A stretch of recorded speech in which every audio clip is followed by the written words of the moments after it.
people ask me about starting KDP, I always say the same thing. If you want real passive income, you've got to think long term. This isn't a quick flip. Your books can sit on Amazon for years.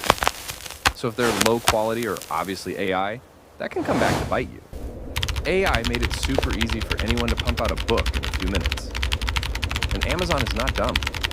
I've already seen people in groups getting flagged or even having their accounts shut down because their content looks like straight, unedited AI.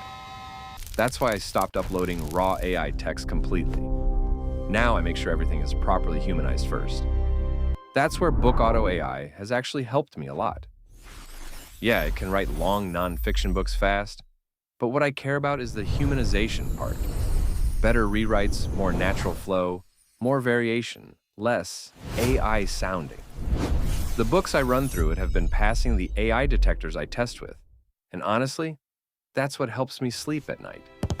If you're trying to build something long-term with KDP, start with content that can actually stand up to the algorithms. You can even try BookAutoAI's Demo Book and run it through any AI detector yourself.